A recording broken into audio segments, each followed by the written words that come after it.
Let's not talk about it. I believe it happened, and I'm sorry for the families. Fair enough. God damn it, stop saying I said it didn't happen. Mainstream Well, media. you screwed up by taking that approach. I didn't launch the wars that killed millions of people. I didn't ship in the narcotics that killed millions of people. But how is it I'm the bad guy? Yeah, but do you sensationalize yourself? I'm the globalist lethal injection. And I'm ready to die. Zuck is watching right now. Say Sandberg's watching. Larry Page, Sergey. Would you ever want to be back on these social media platforms, or you're okay if they never ever let you back on again? I just pray that God will have mercy on my children.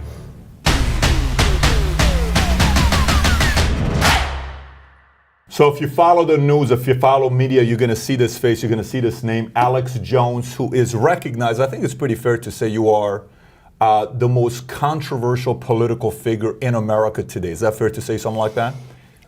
Yeah, identify you as that? I'm the most banned person in the 21st century. There's no doubt that I'm the most demonized, most attacked person in the world today. So you've been now banned off what? Facebook, Twitter, YouTube, Reddit, Instagram, every single one of these things. Over 100 platforms. Over 100 platforms, all have banned you. Take our Apple app. We just launched it a week before we got banned a month ago. It had over 2 million downloads, so they just banned it. It went to #1. So we're banned for being #1. Wow. And then they want us banned so they can then lie about what I supposedly stand for. See, that's what they do. They ban you, and then they demonize you. Your YouTube channel has roughly 1.5 billion views, give or take. That was just one of them. We had That's just one of them. They had 5 billion views total. 5 billion views total. They blew them all away. Over 20 channels in one day. Just pew. Now, your website, you're doing what you're doing right now, but what are you doing right now? What are you thinking about all this stuff that's taking place with you in the last, couple months here, last 6 weeks? Look, I had a big audience, and I'm on a couple hundred radio stations still and 500 TV stations, so we still reach a lot of people, but Hillary Clinton ran ads about a month before she lost in 2016, and she thought I was such a negative figure that they edited these tapes, and they played these tapes out of context, demonizing me and then connecting it to Trump. And then when she lost, the Democrats actually believed that I was Trump's brain. She ran $18 million of ads, the Federal Election Commission says, on TV and the web saying that I am in charge of Trump. It's not true. You ever talk to Trump, he's in charge, okay? And I have some connection to Trump, but like 1/10 of what they say. So they ran $18 million of ads on YouTube and Google and Facebook and TV saying, here's Alex Jones, he's Trump's brain. He tells Trump what to do, and they'd show a clip of Trump saying something similar and me saying something similar. $18 million. $18 million. So they ran that according to the Federal Election Commission, and then when she lost, all hell broke loose. We had like advertising deals, you name it. I lost like $10 million the first month when Trump won. Everything was coming after me. The people were suing me, you name it. Lost or gained? You lost after he won. When he won, they went after my sponsors, everything, because they actually believed their own propaganda, which wasn't true. That I was like telling Trump what to do. And so once he won, they had run this ad thinking connecting me out of context with radical statements to the then candidate would demonize him. But then when it failed, they believed their own propaganda. They smoked their own dope. And then almost 2 years later, it has been one hell of a ride. They literally believe their own BS that I am in charge of Trump and I'm giving him every move. And it's the opposite. I may have talked to Trump since he got elected 10 times. And it's usually, hey, Alex, hope you're doing well. God, it's bad. Let's make America great again. Let's unify people. It's like pat me on the head phone calls. I don't tell Trump anything to do. But the Democrats literally believe, because I'm low-hanging fruit, that if they get me, they've got Trump. When's the last time you spoke to Trump? I don't want to get into that, but last few months. Last few months. And what's he telling you? What's he telling you when you're talking to him? We're going to turn the economy around. It's getting better. We need to unify people. We need to be positive. We need to bring everybody together, no matter what color they are, who they are. It's literally like a pep rally. You know, one of the things I'm curious about where you're at right now, if you are so close to Trump, if you've spoken to him 10 times, ever since you've been banned, have you had a conversation with him since the ban or no? No, I mean, I've had conversations with people high level in the campaign and in the White House. Okay. And I've just said, listen, they've demonized me as a straw man with $18 million during the campaign. Now it's tens of thousands of articles a month everywhere lying about me, never showing what I supposedly said, just claiming I said something. And I said, this is clearly, just like the Nazis did, you pick a group and then you demonize that minority group. And then once you set the precedent that people accept going after them, then it's everybody else. So I'm the first domino. Because I've studied history, I was smart enough to understand that I'm not this important. They picked me because I'm flamboyant and stuff out of context to demonize Trump. Now that he won, they have ramped it up that I'm this horrible person. And then now they are going to try to shut me down. And then once they shut me down over 100 plus platforms, Facebook, Twitter, Google, iTunes, you name it, it'll be everybody else. And just like I predicted, as soon as I was shut down, it was a domino effect for everybody else. So that's the plan. When you say domino effect, what do you mean by domino effect? Who else? Like you're talking Prager, you're talking other people are coming after you, or what do you mean by domino effect? You said it. Prager University banned, shadow banned, blocked. Gavin McInnes, you name it. I mean, it's everybody has been shadow banned or blocked. My family will like put a pro-Trump tweet out or, hey, our economy's doing great, and they ban them for a week on Twitter. It's everyone I know. It's like Trump said in the tweets, millions of people are being blocked from the digital commons. And people say, oh, these are private companies, you can't restrict them. They are under federal law as a digital commons. They operate under the system and under the rubric that they are not publishers, that they are simply operating systems that allow debate. And so they have admitted that they're a digital public square. But what they're doing is selectively banning nationalists, conservatives, patriots, you name it, from that digital square 50-something days out from the election. Has anybody ever banned at the level that you've been banned ever in the history of America? I know Milo was banned off Twitter, but he was suspended for like a couple weeks. It wasn't like a permanent ban, right? I know Tommy Lauren had an issue where a couple of her YouTube channels were shut down. Even I think PewDiePie had an issue, right? Where PewDiePie had an issue when he made a comment about ISIS and they were uncomfortable with him, so he lost his verification. But has anybody ever banned at the level that you've been banned? No, no one. PewDiePie, when it comes to reaching young people, has 21 billion views on YouTube, 60-something million subscribers last time I checked. And they came to him a few years ago and said, play ball because you're popular or we're going to shut you down. He didn't, so they began to claim he was some political terrorist when he's done nothing. And that's exactly what I'm talking about. I only have 5 billion views on YouTube. He has 20 plus billion. He's number one in the world. The late shows, all those combined aren't PewDiePie.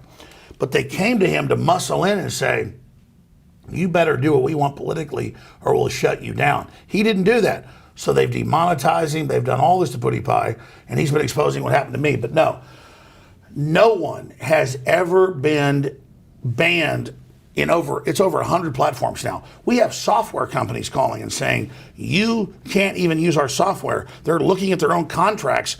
It's tortious interference. They are literally engaging and trying to put me in a digital gulag. And again, it's because I'm exposing that our government has sold out to multinationals. I'm exposing that the communist Chinese have taken control of Hollywood and have taken control of the universities and have allied themselves with radical Islam and all the rest of this.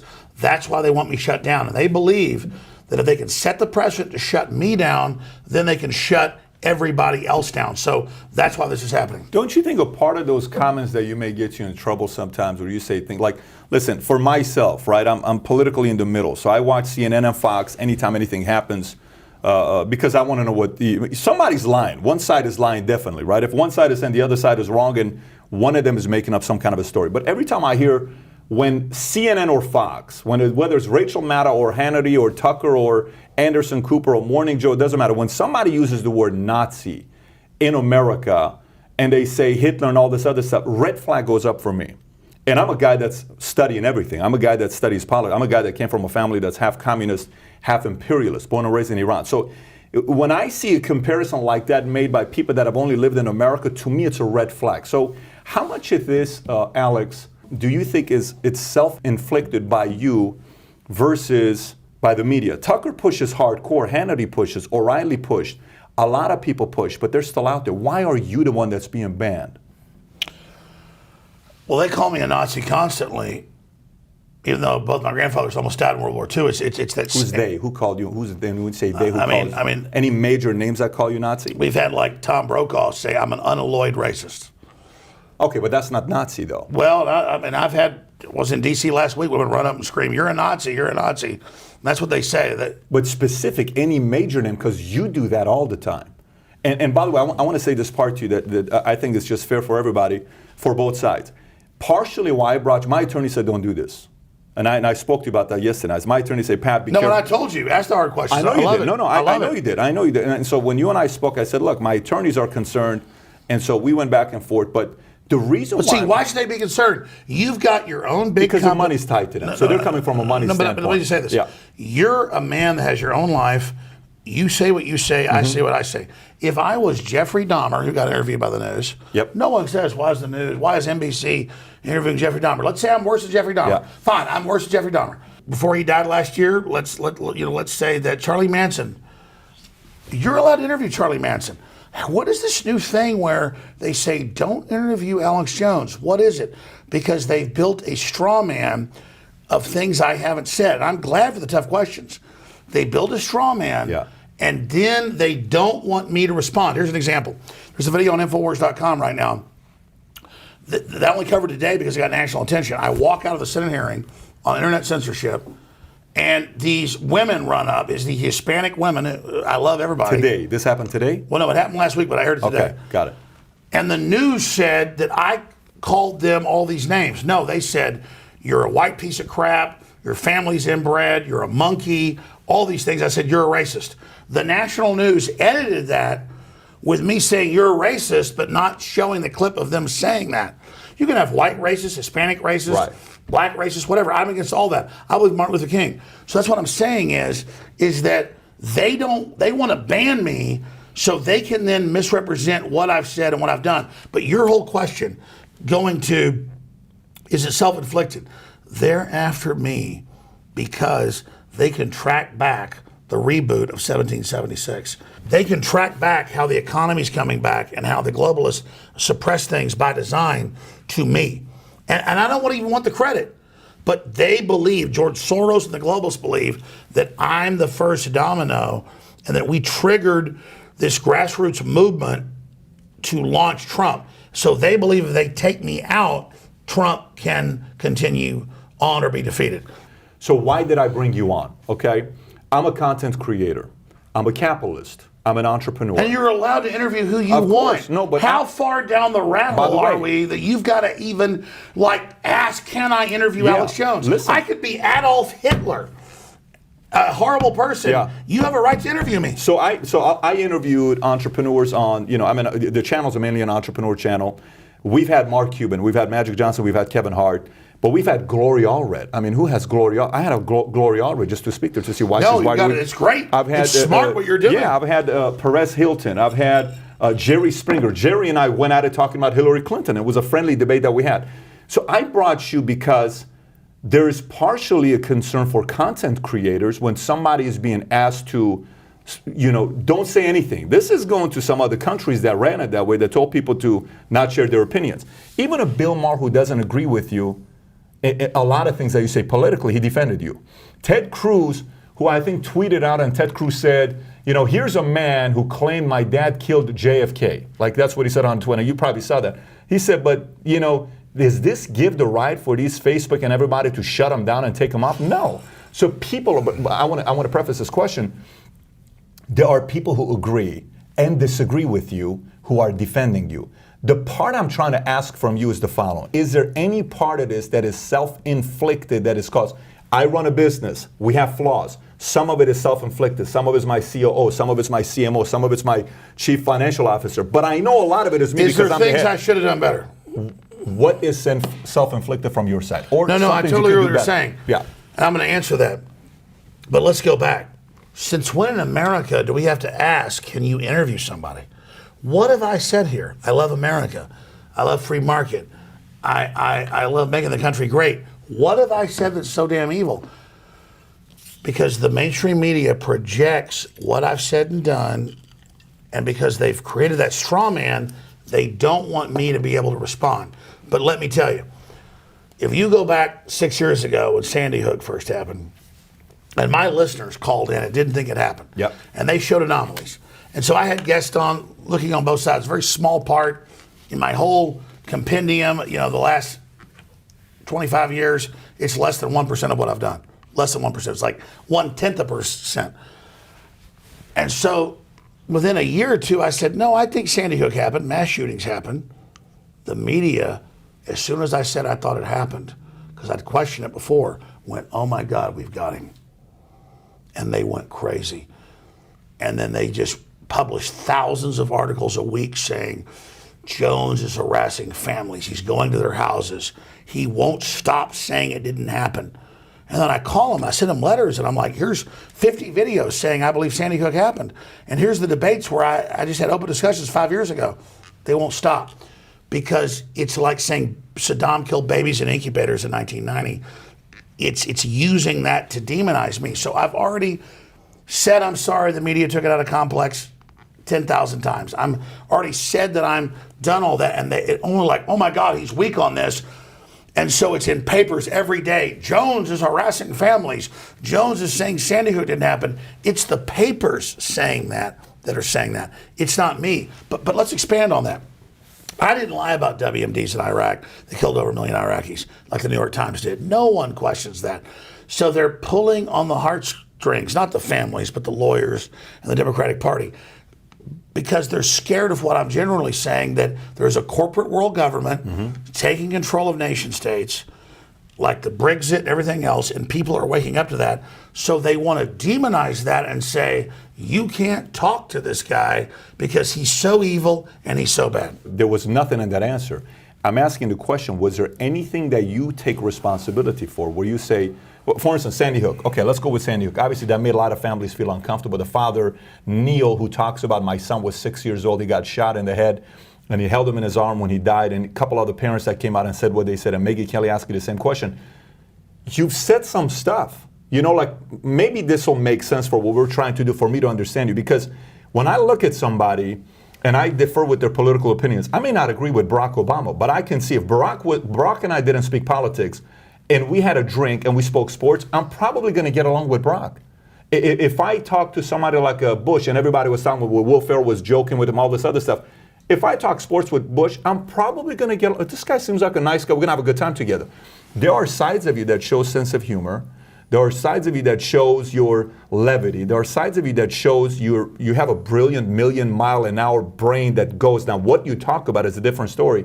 Sometimes in the world of sales, and maybe this will make sense on the question I'm trying to ask. Sometimes in the world of sales, when I work with the people in the world of sales, there are people who sell a product. And they'll come on, let's just say the product is good enough for me to give the features and benefits. Here's what I'm selling, Alex. I have a house, 4-bedroom, 3-bathroom, corner, cul-de-sac, kids, safety, good private schools, et cetera, et cetera. And then I say, but this house, underneath it, there's a 63% chance that there's oil and you can be a billionaire. Do you ever think you go from just selling the idea, which already makes a lot of sense, you're making me think. Then from there you go into, let me sensationalize, and you get yourself in trouble doing that. Do you ever feel like you've done it where it's gotten you in trouble? Oh, I think there's no doubt that I've covered internet sensations. And then the media says that I created that sensation just because I covered the sensation. Yeah, but do you sensationalize yourself? Are you sensationalizing yourself? There's a big difference. So I can give a presentation, and God knows how many people I've sold over the years, and I know when I sensationalize sometimes.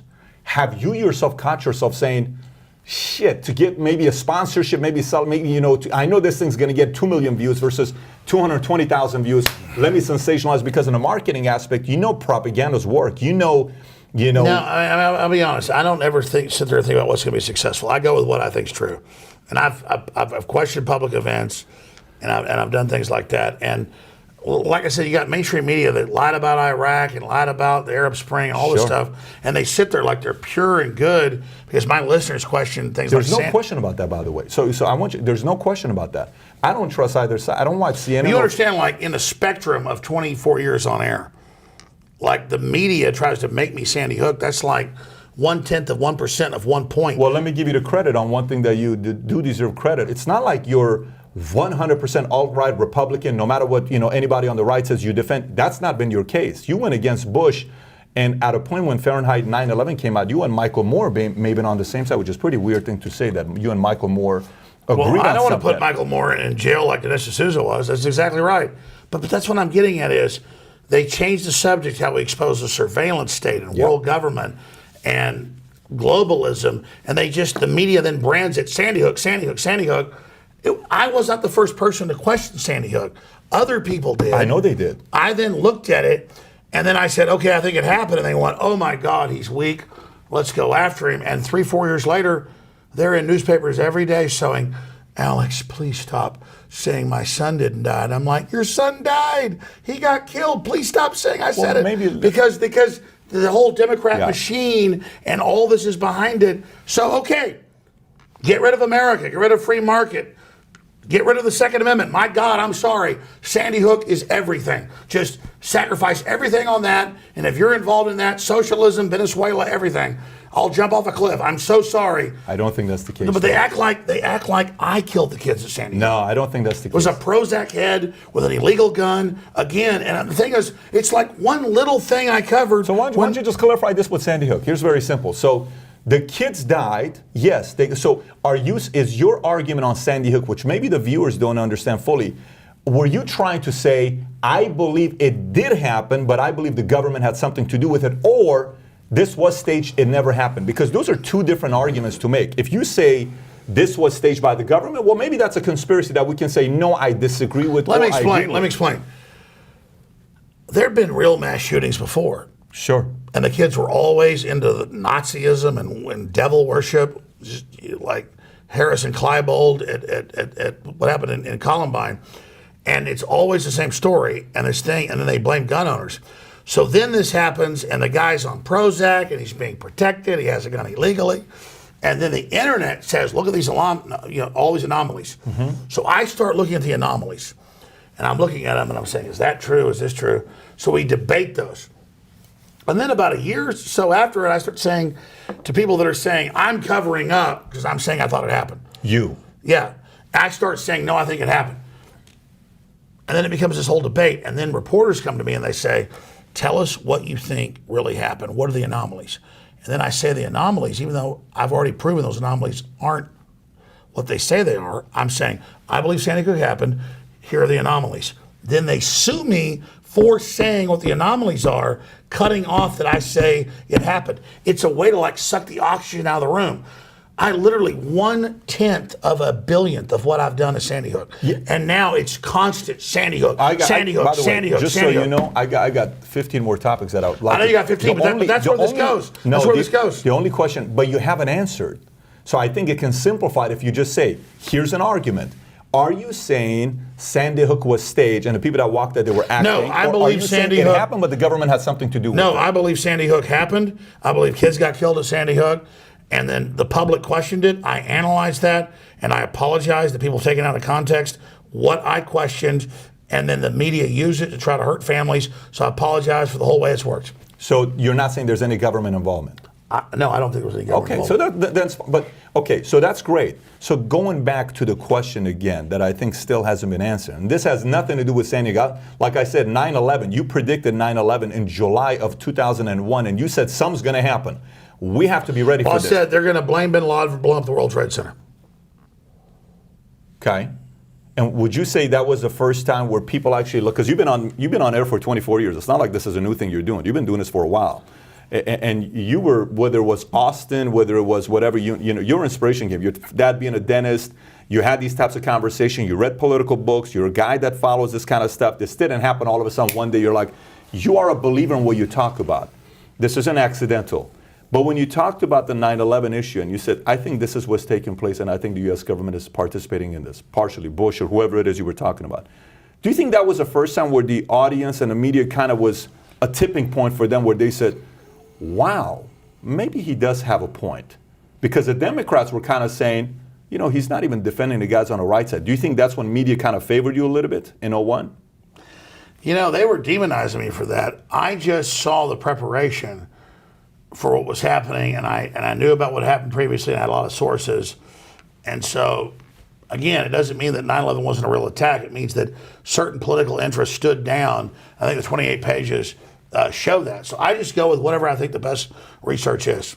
There are some content creators that are worried to say, well, do I need to also be careful because here's a guy that maybe his voice is being hidden, you know, maybe I need to be also careful, you know, maybe I need to stop talking about capitalism, maybe I need to start talking about some of this stuff.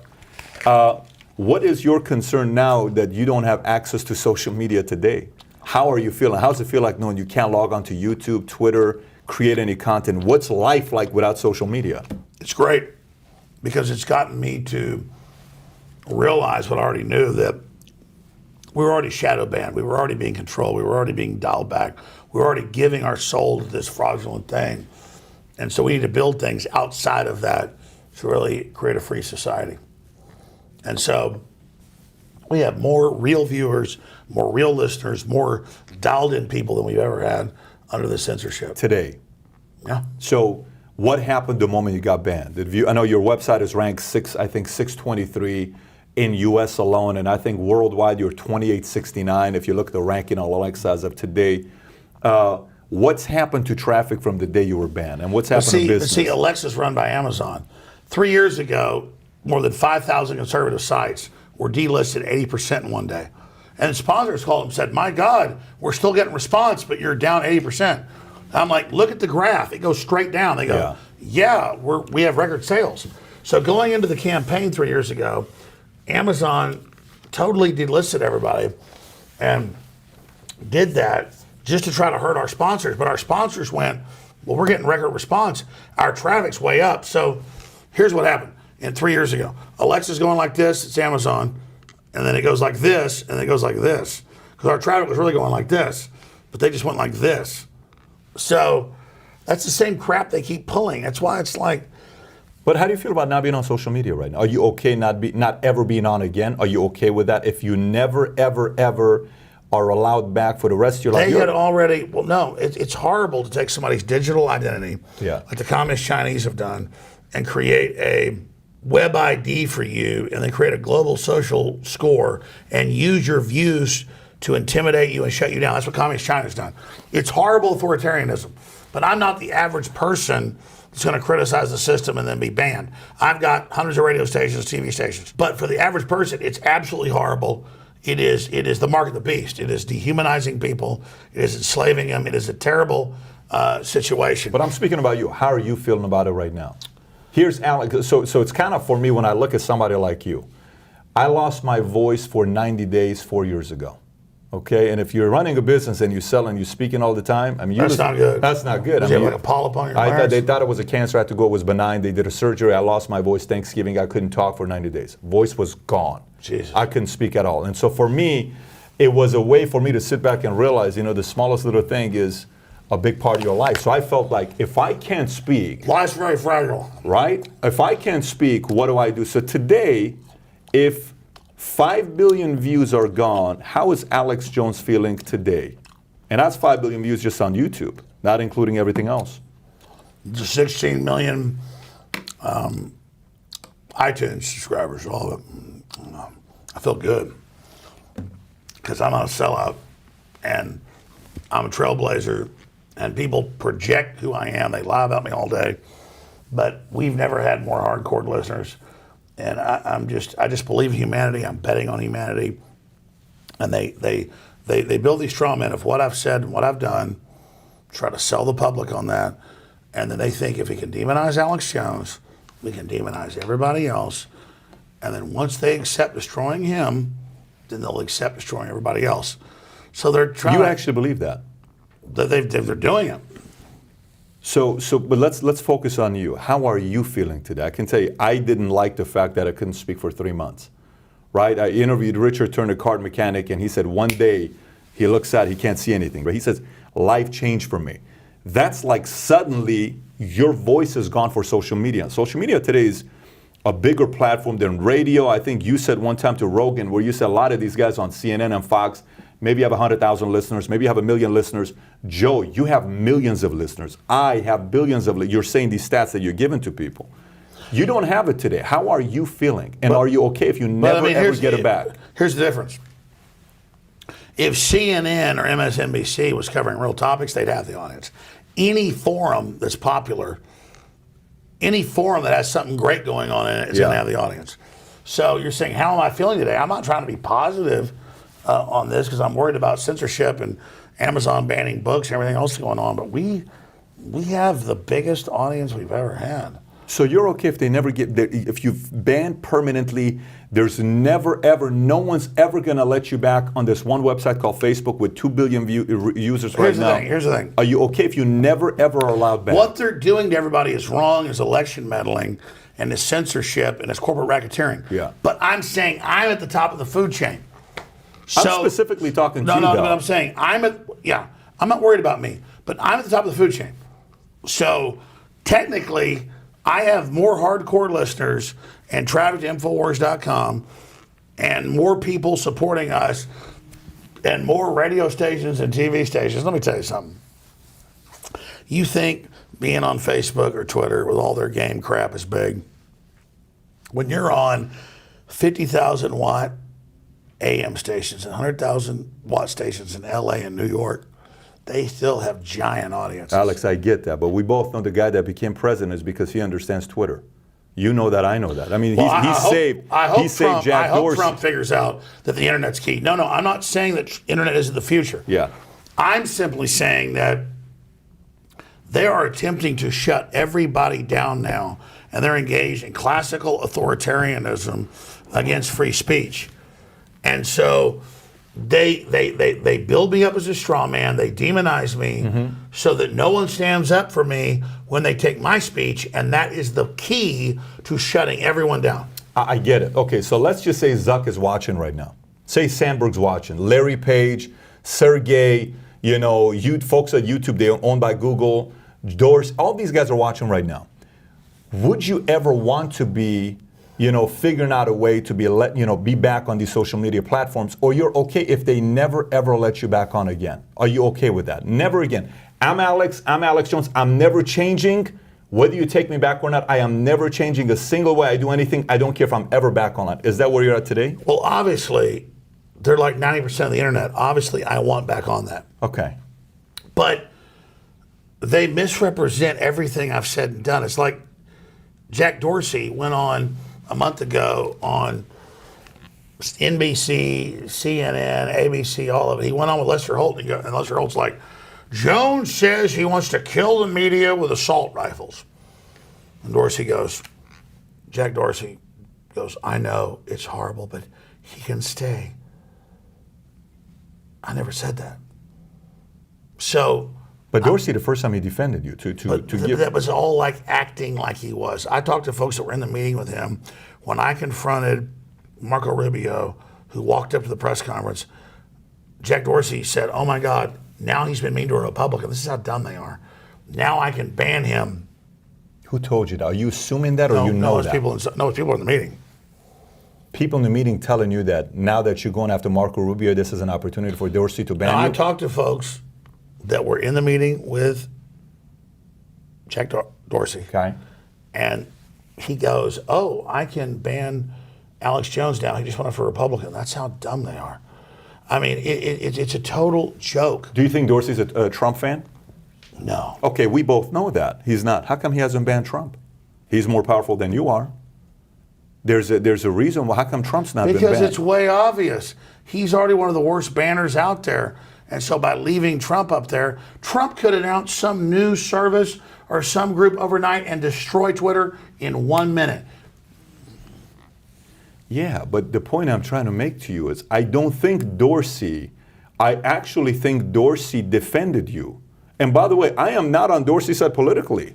Listen, I actually you're a not smart guy. endorse He only did it for cover. But you and I both know, if let's just say he is helping out the Hillary Clinton, 80% of media is on Clinton's side. Hypothetically, you know that, I know that. A lot of that's news the sites number. have said, Yeah, it's 80. let's just say 80% is, right?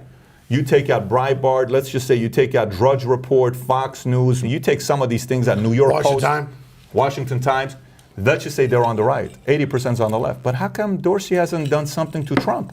He could easily do it. What if he does? Well, that's too big of a move. But he could have done that pre-election time. So I think there is something that happened at tipping point. I hope Jack Dorsey takes Trump off Twitter. That will blow up in his face. No, he knows. He was scared to even take me off. And then when I got in Rubio's face, he literally said, "Oh God, that's our cover. Get rid of it." So you think the tipping point was Rubio? Oh, I know people that were in the meeting. Why would Rubio be a tipping point? You confronted somebody he disagrees with. No. You think he's on the Rubio side? He thought it was bipartisan.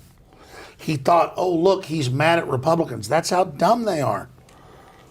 I get he's a big tech head and all this stuff and has a nose ring. So do you remember back in the days when Beck used to be the main guy to watch on Fox? Him and O'Reilly would go at it, and he was coming up, and he would get up and he would do his shows. And I was on Beck one time, and he would show all this other stuff. Yeah, he was like drawing the chalkboards. Yeah, and Hitler did this, and and everybody's like, oh my gosh, this could be a conspiracy, and it's tied. And even Rush. But these guys haven't been banned off Twitter. These guys haven't been banned off YouTube. You've been banned. So what is that part of it? Because let me read something. Let me ask you this question: why do you think it is? Why do I Because it sure as hell isn't because they say I question Sandy Hook.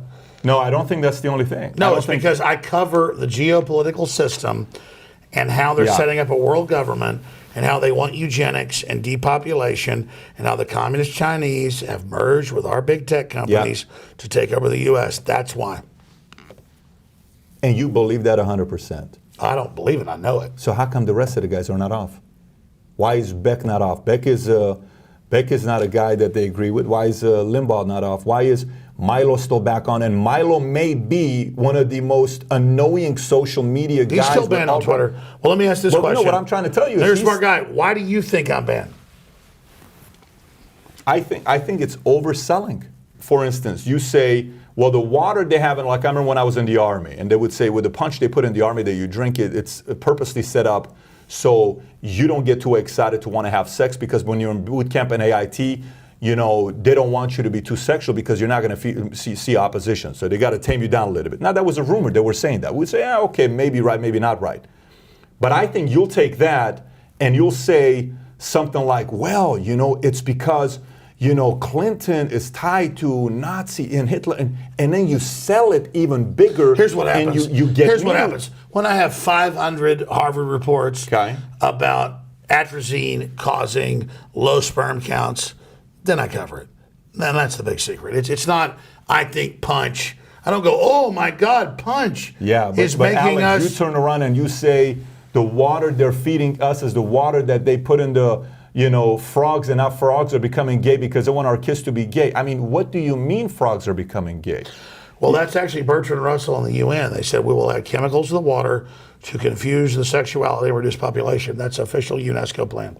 Have you read the book Naked Communist by Cleon Skousen? Mm-hmm. You know which one I'm talking about. And I've read the Naked Communist, and I've read the Naked Capitalist he wrote. Okay, yeah, I've seen these methods on what they want to do to take away the original fundamentals. What I'm telling you is the sperm count, the general sperm count's down about 90% in the West. Yeah, but the frogs, what's the story with frogs being gay with the water? They like, do you watch frog porn? How do you know, frogs? I'm a huge fan of frog porn. No, it's funny you say that. Like I love frog porn. Tell me about this frog porn you're talking about here. Frogs are amphibians, so they're in the major water dump-off systems. And like 10 years ago, they had a show on Democracy Now! Okay. And they had one on PBS. Okay. And I played the reports how most of the frogs were asexual or were trying to have sex with other males. And so frog populations were going down 90%. And I talked about it, the media attacked me and said Jones is homophobic against gay frogs. So I made the joke. I said, "Oh my God, they're putting stuff in the water to make the freaking frogs gay," and they took that out. Anybody can search Democracy Now. Anybody can search PBS, and so it becomes this debate about Alex Jones. Instead of the runoff is so toxic that our kids are involved in, and the emasculation of men, and it causes women breast cancer. It really hurts people that it becomes this big thing. And I just sit there and I just go, okay. I mean, I'm the big conspiracy theorist. I covered PBS, Democracy Now, Right. about their headline in Democracy Now was runoff making frogs gay.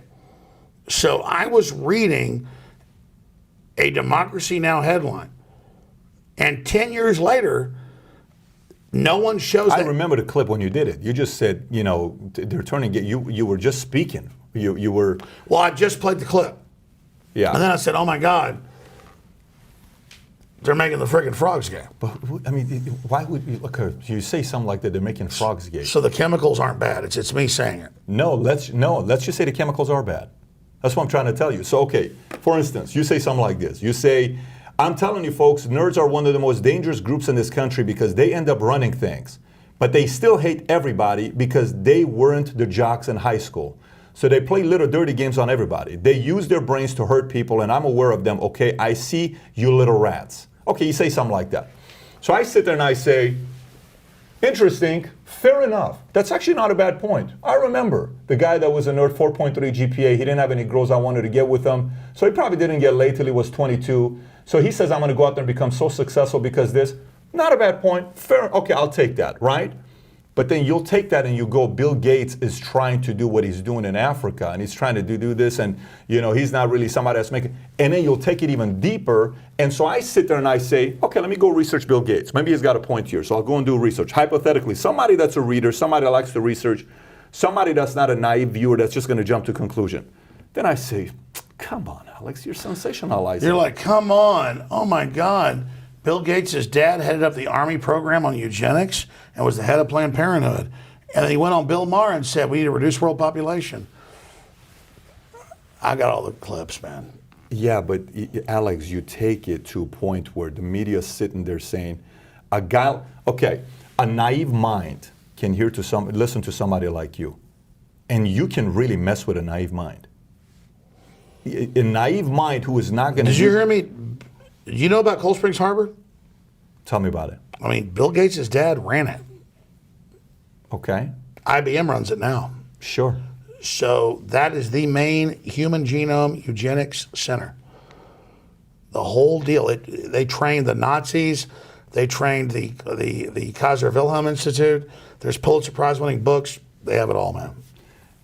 Alex, what is it? You keep asking, why are they after me? No, I'm not. Because I read the books. I've got their plan. Alex, if you know everything that you say you know, and you got their plans, why are you still alive? Well, they're murdering my name. They're assassinating me. Yeah, but you've said Hillary Clinton's, her clan goes and, all these people that get close to her. So if you're opposing the most powerful Democrat in the marketplace, let's just say. Because they thought I was a joke, like a poison, I titrated it. And it's the way God worked. It wasn't me. We built up. They thought it was a joke. They used us against Trump. They kept thinking they were winning. And now when the poison, the truth, is so strong, when the big dose hits them, they already haven't figured it out. And so I'm just over there. I'm the globalist lethal injection. And I'm ready to die. So let's just be clear. I've already won. This is all gravy from this point on. So I'm already in the system. I've already won. And they thought it was a joke. And now they just took their death dose. Really, I'm going to kill the New World Order. That's why they call me violent. That's why they hate me. I'm not physically hurting anybody. But the information is the end. It's their end of days. You think so? No one can reverse it now. Yeah, no, it's true. Because humanity wants to live. And they're the ones doing this. I studied their papers. I studied their program. And you ask why they're so afraid? They're so afraid because I've got their number. And I'm not afraid to die. So that's it. That answers your question. So if that's where you're at, who cares if you ever get back on social media? I don't.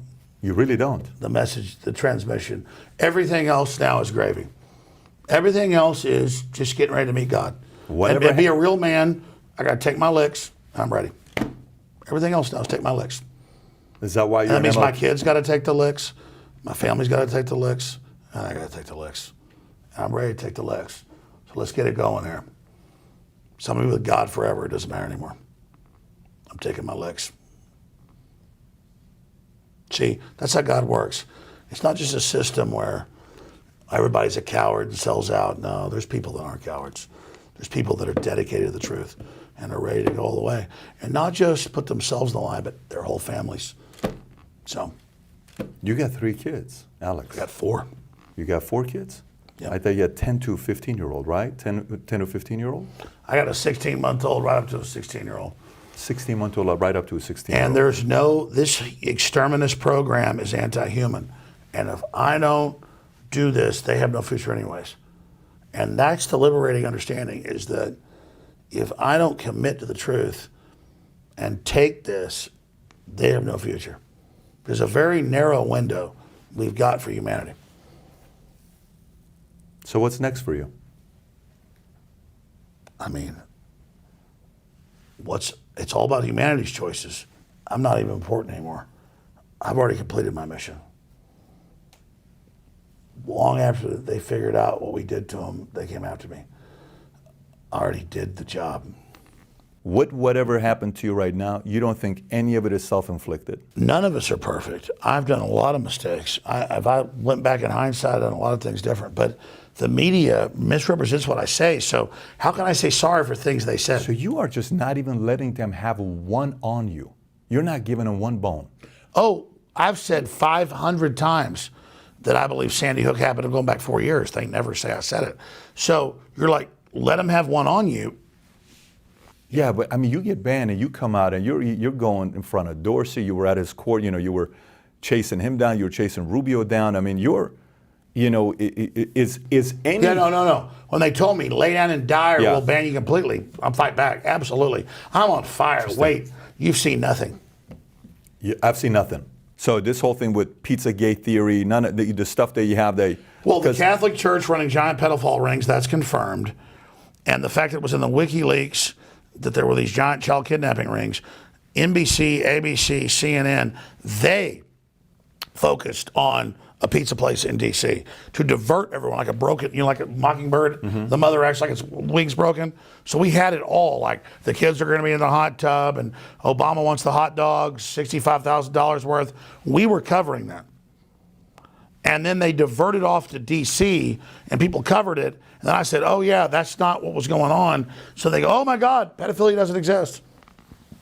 Well, no, pedophilia exists. It's all coming out in the news. And their whole PR stunt with me isn't going to work. So, again, we go back to Sandy Hook. 6 years ago, kids getting shot by a Prozac head who got a gun illegally.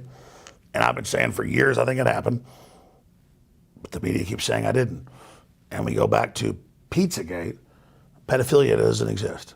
Well, everybody knows it does. So again, I'm far beyond even caring what people think anymore. I've genuinely tried to cover the facts. I've genuinely looked at things. I've been set up. I've been led down rabbit trails. That part doesn't matter. The truth is, this world government's coming down. This whole vampiric system is coming down, and I feel damn good about it. It's comments like that get you in trouble. What you just said right there. This whole government is coming down? This whole corrupt system is coming down. Define corrupt system. Ran by who? The private interest of the Federal Reserve, the big Vatican systems that traffic in children, the people that ship narcotics into America. The corrupt system is in the spotlight, and it's coming down. And to make this clear, you're not talking about one side of politics. You're saying this is happening on both sides. You're talking about the elitist. And what I'm saying is that I'm dead already. I already passed the river Styx. So everything I'm doing now is pure victory. See, this is the kamikaze mission. People think humanity just takes this stuff. No, the spirit of humanity manifests itself in resistance. And so that's what's happened. It's not about me. It's about what do we do to Hollywood? What do we do to the corrupt blue blood Republicans? What do we do to the Democrats? What do we do to let them know we're still alive? And that's what I've done. It doesn't mean that things don't get a little messy in this thing. At the end of the day, I'm not raping little kids. Define messy. I didn't launch the wars that killed millions of people. I didn't ship in the narcotics that killed millions of people. But how is it I'm the bad guy? I'm the guy you can't talk to. I'm the guy that can't be heard. I'm the guy that's got to be banned. There's got to be a reason for it, though. Well, it's because the mainstream media are good people. I mean, Apple and Google and Facebook are nice people, and they're protecting you from Alex Jones. That's why. These are good people. These are sweetie pies. Mark Zuckerberg, he called his users dumb fuckers, but he didn't mean that. He's an angel. He's a sweetie pie. And so is Nancy Pelosi, and so is Michael Moore. They're not bad people. They're good people. And we should just roll over, because you saw what happened to Alex Jones. You saw what happened to him. So you better sit down and shut up. And you better do whatever we say, or you're going to pay. But see, some people don't care. Some people don't care. Who's some people?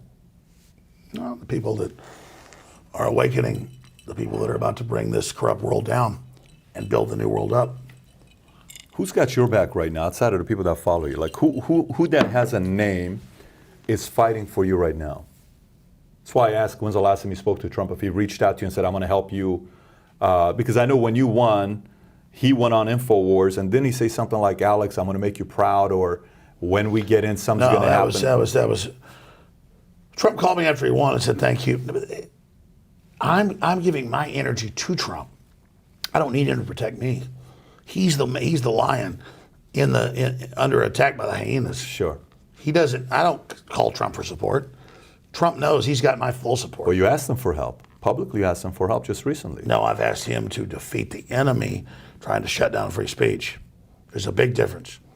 Isn't that, in a way, indirectly asking for help? Or No.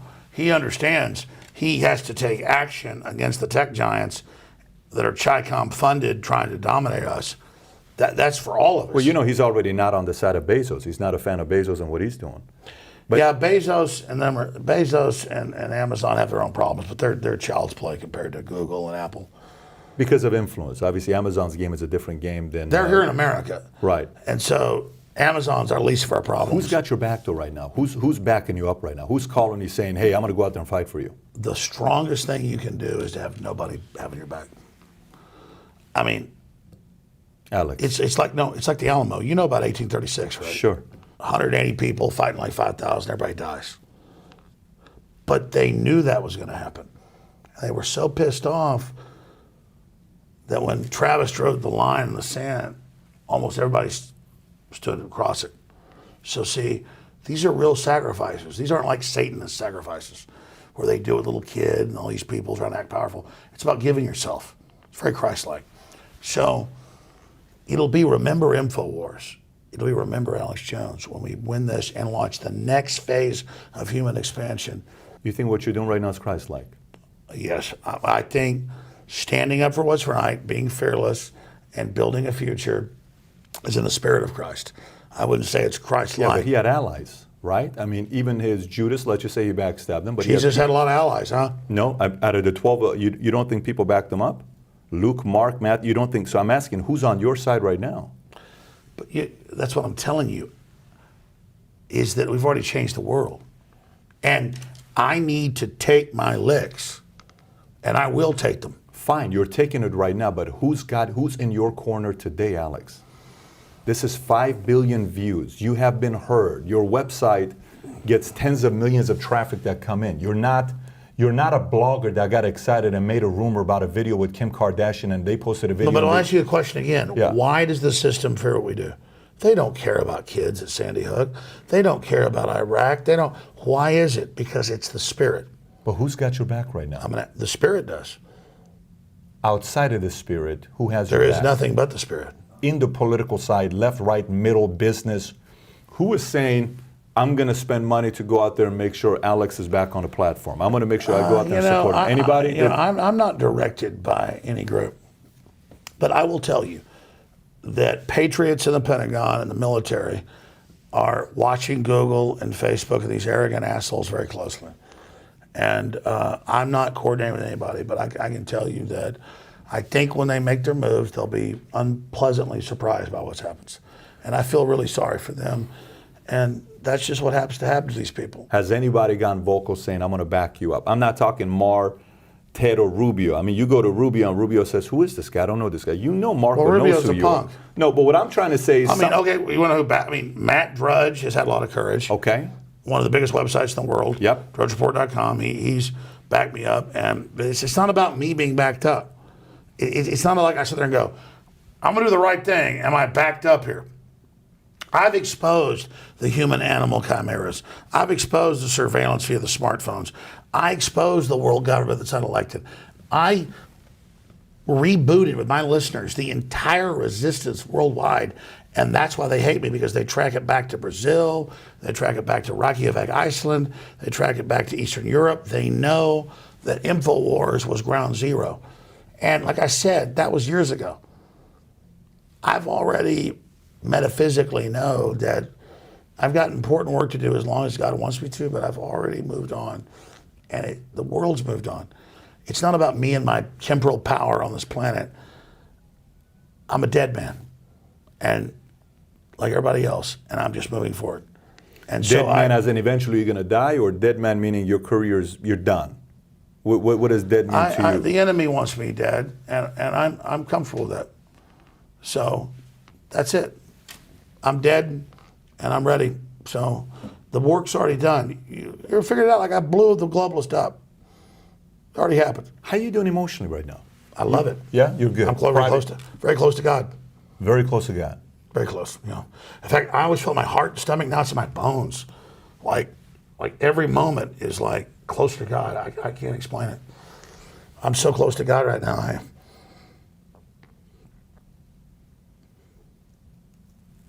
Are you in prayer mode right now? Are you speaking all the time? I just feel good. Peace? Are you relaxed? I am at peace. I'm now at peace.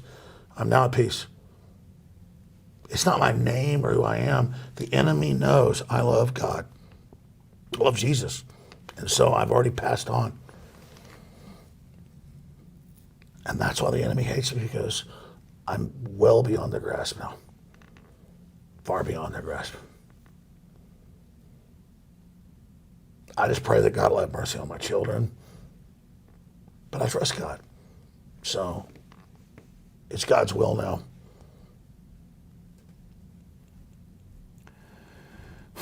So you don't think there's anything here for you to figure out a way to bring it back and have this be a second coming of Alex's mind getting to work and doing all that stuff? You think it's it for you right now?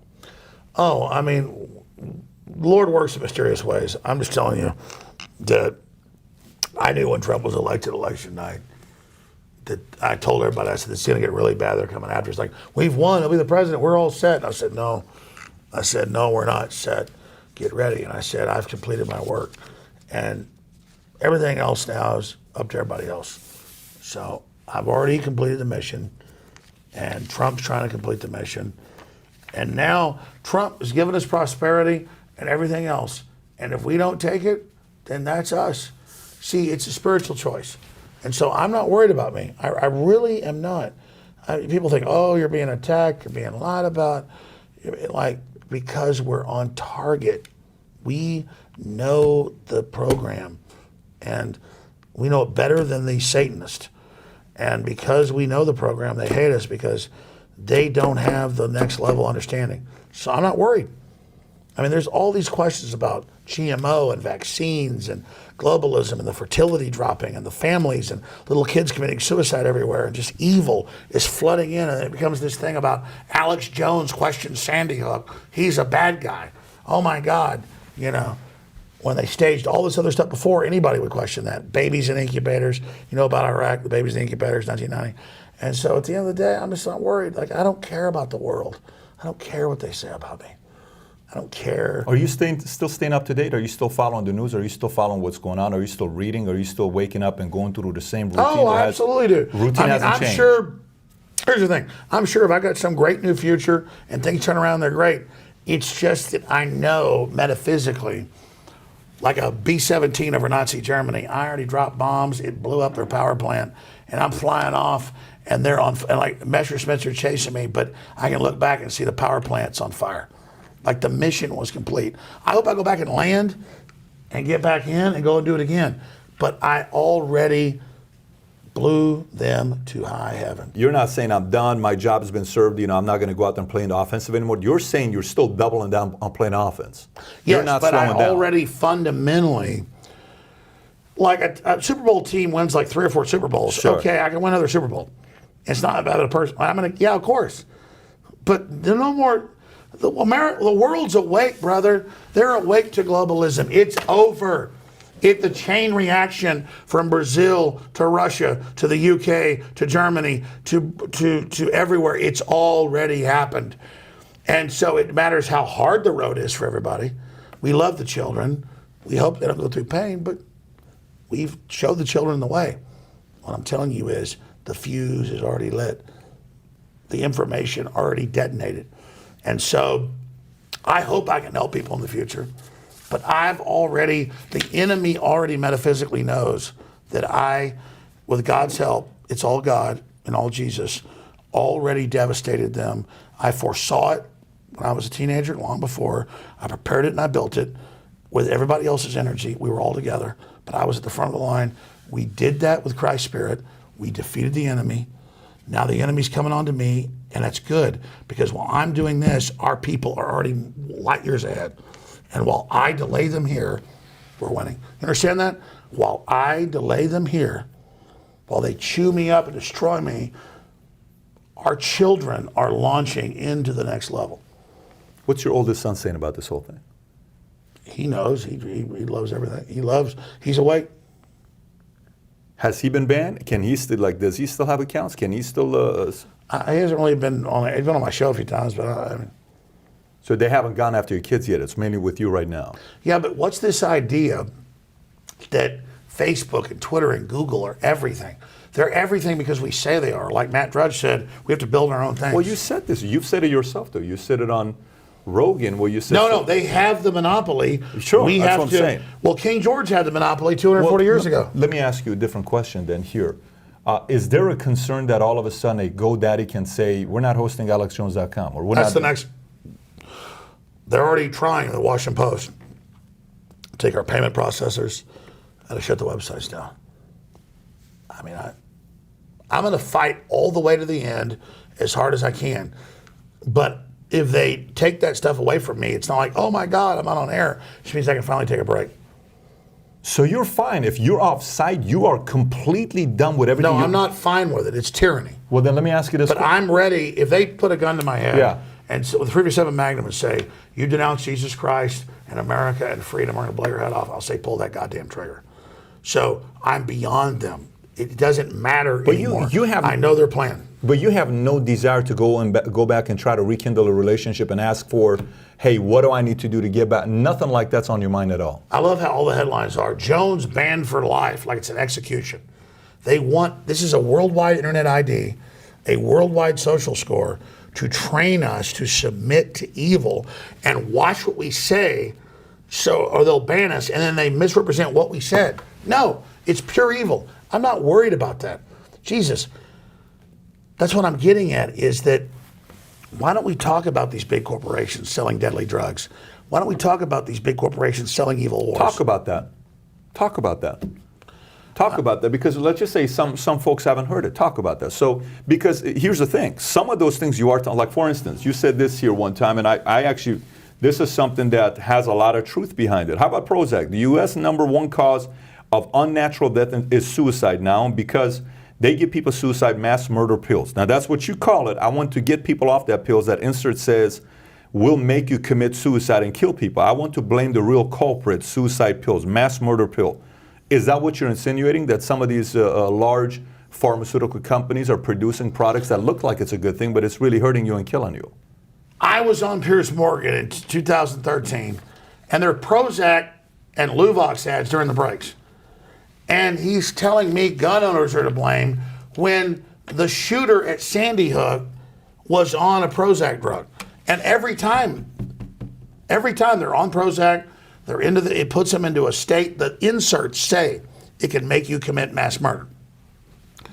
And so that's what I'm saying is you're pushing this agenda. You're blaming the Second Amendment and gun owners when every time it's some weird 13-year-old who's into devil worship, who's on a Prozac drug, who's into shoot 'em up games.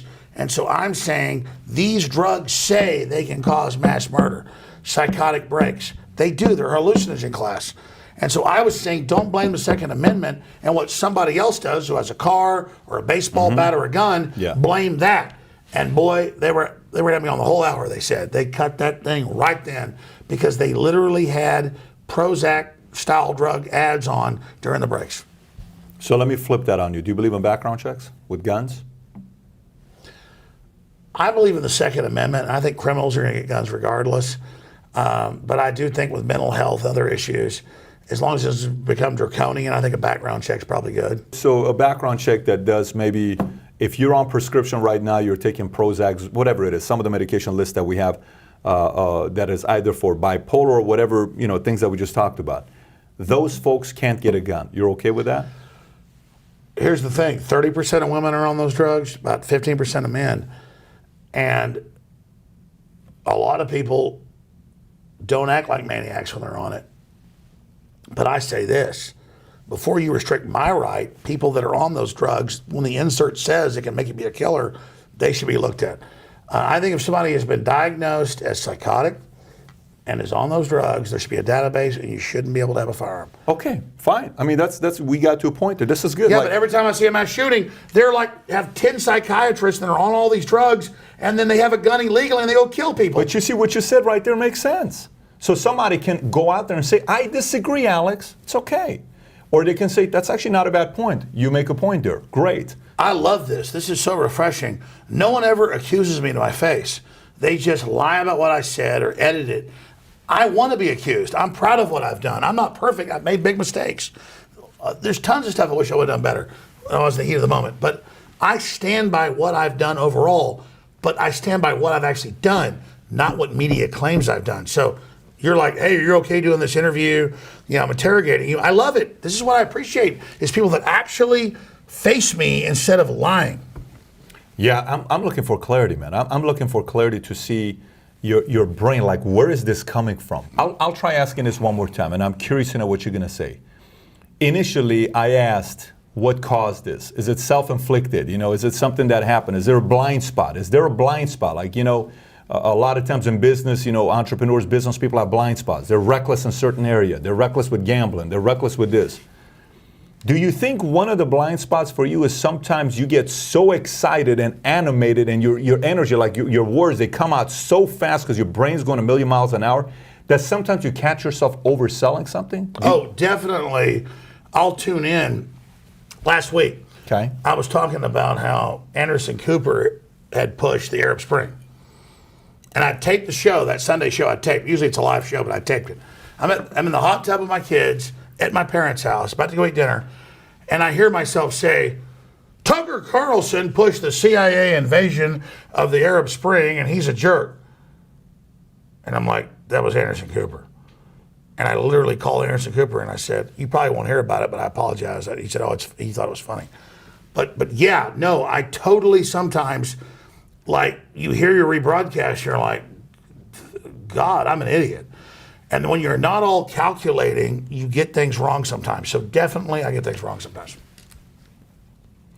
How was that saying that? Were you okay saying that? Are you okay? Well, no. When I get things wrong, that's true. Yeah. Am I fundamentally trying to get things wrong? No. Are you? Because when I'm sitting there and hear myself say something that's totally BS, I'm like, wow. Do you know what double talk is, right? You know what double talk is? Like when somebody, like for instance, I used to tease my dad. My dad's, from Iran, and my mom. I would talk to them and I'm just kind of saying stuff, but I also give my own quick disclaimers and I'll go in. So I made a statement, but no one knows I made a double talk, safe statement. I don't think it's double talk okay, so, to say sometimes I get somebody's name completely wrong. Not name. No, not name. I'm talking sensationalizing something. I'm talking, here's what happened, but let me tell you what else Hillary did. Let me tell you what else Barack did. Let me tell you what else, Bush or 9/11. Let me tell you what else. And then you take it to hold it. Like, let's just say it's a 7. It's a crisis. You take it 11. Undoubtedly, I've exaggerated things. Okay, from time well, to there you time. go. That's- But usually it's like the opposite. Because if you got some huge giant Do you thing. think that undermines you sometimes? Do you think sometimes, like, you do? Okay, so I had a friend. But see, let's go back. If I was just putting out BS, why would they be so worried? You're asking, why do they want to ban me so bad? Yeah. I think it's a little bit more than that. I think You it's ever hear because the saying? You ever hear the saying when they say, I can do 99% things right and 1% wrong, but they remember the 1%? they do. But what I'm saying is, they're not trying to ban me because I'm full of horse manure. They're trying to ban me because I've got their number. You think you're the only person in the world that has their number? Come on, Alex. Okay, then I'm going to ask you, why are they obsessed with banning me? Look at the cameras. Tell them why they're trying to ban me. I just told you. I've said it multiple times. You think you? Oh, because I get a little too wound up? They're not scared of that. They love that. Tell me why they're trying to ban me. Tell you why they're trying to ban you? Yeah, if it's just like, they don't care if somebody's out of turn. They don't care if somebody's gone too far. They're trying to ban me because I'm exposing their program. Alex, you think you're the only person that knows this stuff? No, I'm trying to make everybody wake up to it. But wait a minute. Let's stay on that. You think you are the only person? No. Okay, so if you're not, how come other people haven't been banned? So why are they? Because they're setting the precedent with me. But you're on the internet. If I'm going to ban somebody, I'm going to ban it in a completely different way. Why would I come after you? Why would I come after you? Listen, I understand you're top at what you do. I fully get it. But even today, you could say something like the Rubin Report. You could Jordan Peterson. The Ben Shapiro. Some of these guys but are. They want to set the precedent to ban them. I think they take me because they think they can take me out of context because they see me as weak to ban me. That's the big truth. They see you as weak to ban you. They think they can take me out of context and get everybody to agree to ban me, and once that first domino falls, everybody falls. No, that's the total answer. Okay. You're asking the questions. You're a smart guy. Why are they trying to ban me then? Boom. I think you're overselling. I think you're sensationalizing.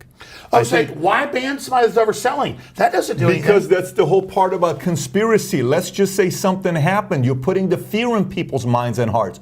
That's not cool to do. So if you sit there like, You're not answering my question. What is it that gets the whole power structure and 20 plus tech companies lined up to ban me in one day? That's never happened. Let me give you. So no. It's not just like, oh, it's overselling. What is it I did that scares the living hell out of them? What is it? What is it you did that scares the hell out of them? No. No one's ever had this happen. Okay. It's not just for instance, I was. Okay, talk about the child pedophilia. Okay. Wait a minute. How many people have talked about that? Spotlight. They made a movie about, and liberals played in that movie. So it's not like they're saying it's a conservative or Republican thing. They went after the church. So tell me, what is it? I want to know. You're a smart guy. Tell me. With you, exactly what I said. Here's the story. This is what the story is. Okay. You add stacks on top of the stacks, on top of the stuff, and top of the stuff, and you over sensationalize, and you're getting me to say, wait a minute, this conspiracy got a little deeper, and you're getting people to take action on it. For instance, the whole thing with the Pizzagate. Okay, so you say this, perfect. Then all of a sudden I'm like, boom. Let's just say I'm a true believer in Alex Jones and what he says, because a lot of people are. You got a big following. And suddenly you say, if this is one, this is one, then somebody goes and shoots outside. Well, let's talk about that. Let's talk about it. We have the WikiLeaks in New York. Kids in hot tubs, sex, all devil worship, Aleister Crowley stuff. It's in there. Okay. And we've got like it coming out with Wiener, all of it. And then suddenly New York Times, Washington Post, CNN say, no, Pizzagate, which was FBI code words where they use pizza, Italian food names for pedophilia, is this place. We go look, it isn't there. The media then focuses on us reporting on other reports to say we're saying that that's happening here as a way to demonize us and black out all the other coverage of what's going on the other subject. That's what's going on with Pizzagate. Okay, you did it again. Alex, no, I told you what happened. I told you that's what happened. We didn't progenerate. We didn't create the Pizzagate story. Mainstream media. You screwed up by taking that approach. Okay, so you lost credibility the moment you go that approach. So let me explain to what I mean by this when I see. Okay, so go back to it. Pizzagate, MXIVM, Bohemian Grove. This is where they go. You know this story. Everybody's read this story. The people that follow this stuff know that kind of stuff happens. I get it. Yes, No one's saying no. But because you overly sensationalize, you make me take the credibility out of what's coming out of your mouth. And so for me, I'm sitting there, let's just say whoever I'm Zuck, I'm Jack Dorsey, I'm any of these guys. I'm sitting, I'm getting heat, which I'm getting all the time. And you know they're getting heat all the time to want to ban Trump. He can't do it because Trump helps his stock go up. So, but and then there is the shooting. What if you wouldn't have gone that route? What if it was just purely educational? What if it was just, I'm going to give you the info? There's no doubt when I see the New York Times, the Washington Post, CNN saying the conspiracy theorists say there's a sex club in this place in D.C. and then we cover it and then they say I did it. You better believe now I don't cover that. Is it fair to say that? Do you understand that I never covered that pizza place until the Washington Post, the New York Times, and CNN did? And then 4chan, which is a bunch of operatives, supplied all the BS, and then my reporters covered it. You understand, we didn't create that story. But you have been talking about parts of that story. No, the media. Are you talking people specific? on the street? Wait, people on the let's street just- walk up and they go, "F you, Pizzagate," and I'm like, I didn't create that story. And like they walk up and they go. but- I had a lady walk up 2 days ago when I was in the grocery store. I was buying cherries and cheese and like food for, and hamburger meat. The lady walks over and she goes, "F you, stop harassing the Sandy Hook families." And I looked at her and I said, "Lady, I questioned that 5 years ago, what other people did." And she goes, "F you, Russian." That's what the media told her. Yeah, let's stay on this topic. Let's not. No, they go back to this thing. I've graduated Sandy Hook in this interview, so I don't want to go back to Sandy Hook. No, but that's all they talk No, about. but I don't want to talk about that. I want to, since you. I brought- agree. Good. Let's not talk about it. I believe it happened, and I'm sorry for the families. Fair enough. God damn it! Stop saying I said it didn't happen. Stay in this topic. Let's stay Pizzagate. Let's stay focused on this topic here. Okay, you said I wasn't the one that first brought that out. Okay. Because you said one time on Megyn Kelly said, "Where do you get your information from?" You said we go online, we gather data from different news. She edited the living hell out of that. I'm sure he did. That's what they do. I'm sure she did. CNN, Fox. I said I believe Sandy Hook happened. You watch the show. I say the opposite. You notice my head's jumping around. Now, you notice my head's jumping around. I like your show. There's not a bunch of edits. You understand? I told her a year and a half ago in Austin, Texas, in the Hill Country, that I believe it happened. I'm sorry for the family. And by the time she edited it, it sounds like I said, "That's not fair, man. I said here it happened," just like I told her. Imagine how that feels. That's why I did this interview with you, because you don't edit stuff. I didn't say that. I've got it recorded. I'm going to use it in court. Imagine when they're in front of a jury going, "Jones says nobody died," and I play what she said on video, and I got a tape. and I got a tape. People see it. They're going to see it. Have you put it out yet? I put part of it out. Yeah, the lawyers don't want to put it all out. But the point is I didn't lie about WMDs. I didn't do all this stuff. People question things, and they looked at my whole life's work and said, "Let's point at this and let's go after him for that." Let's stay on Pizzagate. Fair? Let's go on Pizzagate. Look, I'm going to remind you what you just said to me about 2 minutes ago. You said, I didn't bring up Pizzagate. Other people did. And then I started talking about it, right? Fine. That's kind of like you saying, I didn't invent guns, John Doe did. I just used it.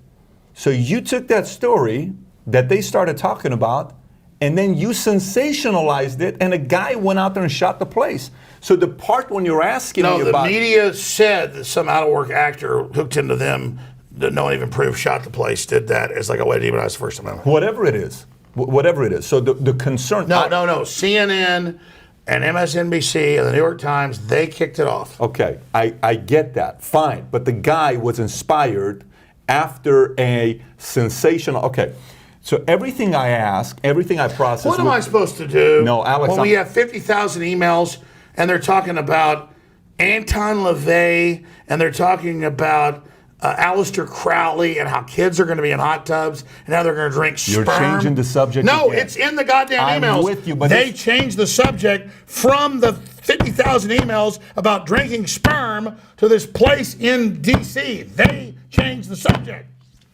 Okay, say they did. Say they did. Yeah. They changed the subject. Fine. If I'm running a country, Alex, say I'm running a country, okay? Say I'm a president of a country, and I got 2 terms, okay? I, as a leader of the nation, have to sit there and make sure the decisions that are being made are going in the right direction, and I want to make sure conspiracy theories, if they're being told, they're being held accountable. And my biggest concern as somebody that runs a country is going to be, hey, I don't want somebody that's taking a story and sensationalizing and making it more. So what's the benefit of that? Well, I got to make sure I allow both sides of the media to have platform. Now, if I'm a dictator, I can only have one side. That's where I live. So they've shut me down. But No, I mean, I'm being shut down. Sure. Yeah. 'Cause I'm the evil guy here. All right, here's a couple things. Educational system, how do you feel about it? You're a college dropout yourself, I believe. You went to a community college or something like that and you dropped out. Me too, I went to a community. I didn't go to a state or private. I dropped out. What is your thoughts on the current educational system? I think it's a total scam, like Rush Limbaugh used to say. I went to college. I could have got into UT, and I already had a couple jobs. I was making like more than the professors were. I was making $100,000 a year, and I knew the professors were making like $40,000 a year, and it was all this anti-American crap.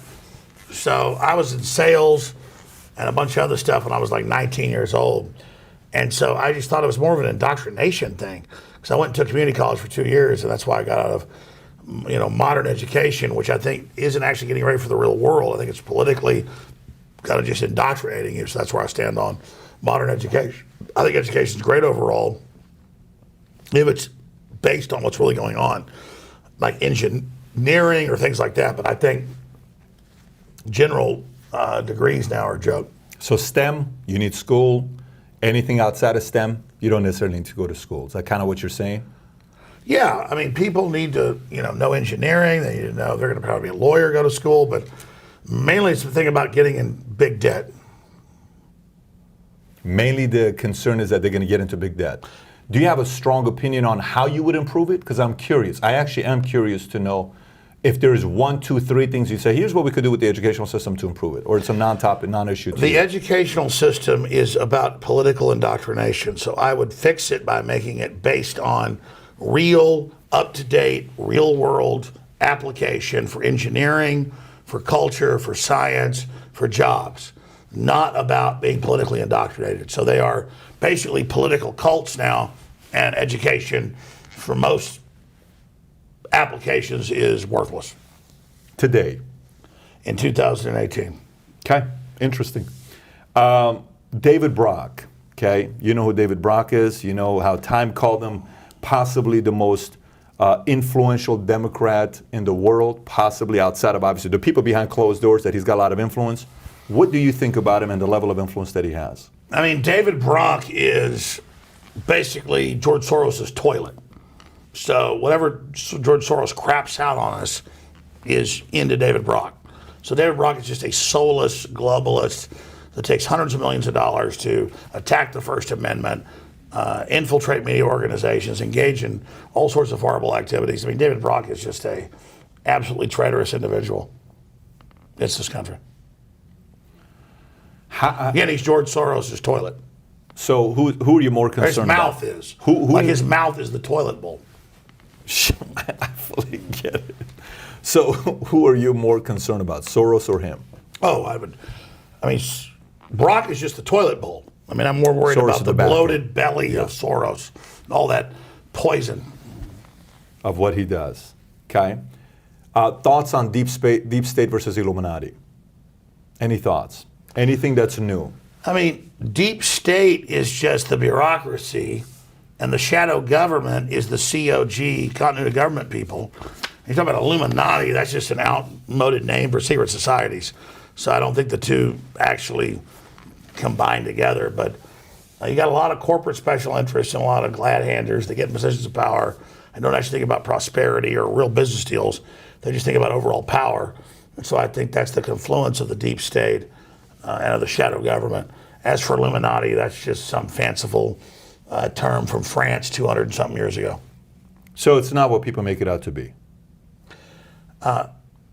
If you want to be technical in 21st century parlance, the Illuminati means the Illuminated or the Renaissance. But the people pushing the modern Illuminati system are wanting control. So no one who's actually seriously trying to build a civilization calls themselves the Illuminati. No one really that's trying to build a civilization calls themselves the Illuminati. Even though Illuminati is a good word, you're illuminated. That's what you're saying. Yeah, it just means illuminated. So you could technically say like Trump's the head of the Illuminati. Like, are they running the world? No. Illuminati in Latin means illuminate.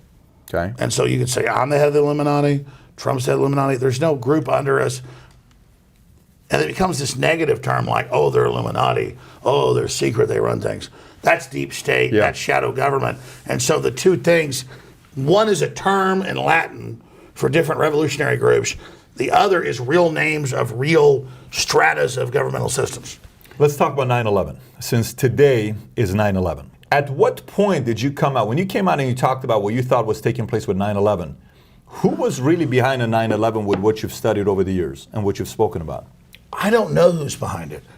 I got up at 6 a.m. like I used to. Okay. I still do. And at like 8 o'clock in the morning, oh my God, a plane crashed in. Oh my God, it's a terror attack. And I went on the air because I was on a syndicated network and I covered it. And then I was during breaks listening to local news, watching local news. And they're like, yeah, bombs in the buildings. And then I went to get a pizza at like 4 o'clock. And they're saying on CBS radio, bombs in building 7. They're going to blow it up for everybody's safety. So I go on air and I say, I just heard CBS radio news, back when they still had it, 18 years ago or 17 years ago. And I go, they just said that Solomon Brothers building was blown up by bombs. And I got attacked in the newspaper for it. And it wasn't for 5 years that they uploaded the CBS, the Fox, the CNN, full day. And it was CNN, BBC, CBS, all saying, Solomon Brothers building, BBC, bombs have been placed to take it down to not damage local buildings. Watch the detonation. And everybody was like, whoa, Jones said that because they made a big deal out of it. I don't know who blew it up. I don't know.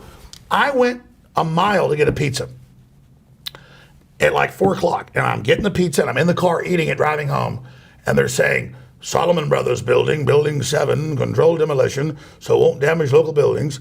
And I go on here and I go, they're blowing up building 7, and I'm attacked in papers the next day. And then now I've got BBC on 3 channels, ABC, CBS, all saying it. And they go, well, conspiracy theory, what happened? I don't know. They said they blew it up. I heard it, and now we have tapes. And they go, did the firefighters blow it up? No. They go, well, the police did? No, I don't know what happened. But I can sit there and play you CBS, ABC, CNN, 2 BBC channels saying they're going to blow up Building 7 in a controlled demolition to save local buildings. And they call me a conspiracy theorist. I was shoving cheese and pepperoni pizza in my mouth, listening to it. And the goddamn tape is public. And then I'm the bad guy? I just heard them say on CBS radio, they're going to blow up Building 7. And for 5 years, it wasn't public. And they suddenly released it all online. And anybody can go type in line, police say they're blowing up Building 7 or Building 7 to control. You will hear and see the newscast. What happened? I don't know. I'm asking you, what happened? Till today, with all the research you've done, you don't know. You don't have any, you have some family that was in the military, that was in the government, that they worked in the government. So you've spoken to other CIA agents, DEA agents, some other people that are on the inside. From your perspective, you don't have any strong evidence that it was either somebody involved on the inside or not on the inside. Here's the best thing we know. Dick Cheney wrote Rebuilding America's Defenses a year before 9/11. PNAC document, and it says we want a new Pearl Harbor that kills at least 3,000 people. It says this. And we want to use bioweapons to kill the Muslims. And back then, I was more of a liberal. I still don't want to kill the Muslims. And I'm like, holy hell. And only the Austin American Statesman picked it up. But that was in the Austin American Statesman. Dick Cheney says, we got race-specific weapons. And the problem is it'll kill 22% of whites and like 70% of blacks, because Arabs are a mix of the two. But we should be ready to release it. And I'm like reading this in the PNAC documents right after 9/11 happened. I hadn't read it before it happened. And they're talking about killing everybody, and they're talking about world government. And I mean, these are public stuff. You can read this. And I'm reading this, and they go, we need a Pearl Harbor, we need 3,000 dead to invade the Middle East. I don't know, man. They're writing documents saying do this attack, and then they're stand downs at NORAD. I don't know. All I said was they released NORAD footage and NORAD audio like 6 months after, where they're like, God, we've never seen a drill like this. Somebody took control of our screens, and we've got AIM-9s or whatever they call them. They've got Sidewinders being fired into planes in Flight 93. And then I talked to the general that was in charge of it, and he died 2 days after. And then I talked to the guy that was the head of emergency management, deputy head, and they killed him like a week after. And I'm just like, whoa, I'm interviewing generals and captains and deputy heads of emergency management, and they're all dying in the weeks I interview them. Like in the newspaper, they're dead. And then you ask, why I'm alive? I don't know, man. That's what I'm telling you is nobody's got a pay grade this high. I don't know, man. I don't know. All I know is that Nobody's got a pay grade this high to know exactly what happened? I don't know what happened. All I know is we have footage of police saying, get back, they're going to blow it up. And I talked to the cops that were there on the tape, and they go, yeah, it was the Red Cross. And they say, we're going to blow up Building 7, get back. We're going to blow up Building 6. And they had a countdown on tape, and then it blows up. I mean, this is on TV. And so people then go, well, who did it, Jones? Tell us. I don't know. There's people on tape doing countdowns for buildings being blown up. I don't know. Did you watch Fahrenheit 9/11 by Michael Moore? What was the initial reaction with it? Did it cause any other conspiracies or any questions? Did you second guess anything? Did you question anything yourself? I mean, I knew everything in the film. Like, they're flying Saudi Arabians out the day after 9/11. It was kind of like Bush knew and let it happen. It was kind of a whitewash of what I already knew. I mean, so it didn't change any part of your opinion at all? There were all these FBI agents saying they were ordered to stand down. And so I already knew all that. Like Fahrenheit 9/11 came out like a year later, or like 2003, 2 or 3 years later. It was right before the election. People blame you for conspiracy, and they say you have all these different conspiracies, which they are right. You have some things that you talk about, right? Okay. Well, you looked it up. They would call it a conspiracy that I said a film came out. But they just do that. Some of the stuff they're accurate. Some of the stuff they overly do. You make it easy sometimes for these people to take shots at you. Some people also on the flip side say, listen, Alex could have contacts on the inside with the CIA and DEA that he knows people that are feeding him stuff, et cetera, et cetera. Is there anybody that on the inside that's connecting you and telling you stuff? Because if that is true, you would have more information about 9/11. Because if the stuff you're talking about, you got 5 billion views, then wouldn't somebody from the inside who is opposing, like right now they're saying there's somebody on the inside that's working with Trump that opposes him, somebody would contact and say, Alex, here's some information I'm going to pass down to you. Here's the deal. Wouldn't they?